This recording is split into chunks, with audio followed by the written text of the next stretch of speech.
Follow the flows were designed in the context of me working with you real time. If you're looking at a follow the flow on the screen, the reality is it's still the same problem. You don't know if you're doing what I said. I may make a call out, but you don't know if you actually executed it properly. In class, I can give you direct feedback about that. It still may not have the intended effect, but that's also true of any video at any point in time. You never know whether you really got the move without somebody telling you if you got it. Because if you don't know enough to know what you don't know, you can't know when you're looking at it if it's the same thing. Because if you can't see it, you can't see it. So how do you know? You don't.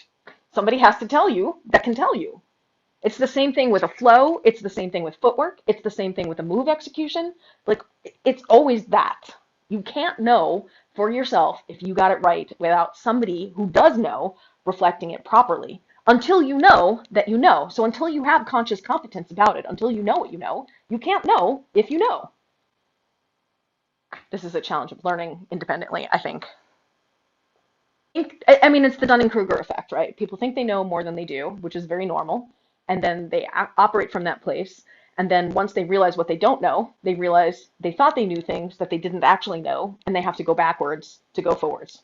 Even though they're not actually going backwards, they're just going backwards in their self-perception of what they thought they knew.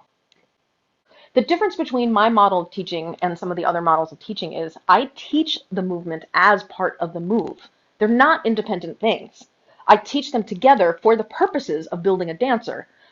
So the upside of that is they're integrated from the get-go.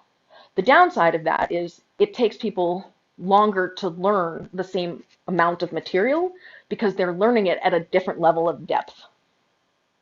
And that's why my students look beginner or look like they don't have a lot of tech, because the focus is not on tech. The focus is on expression.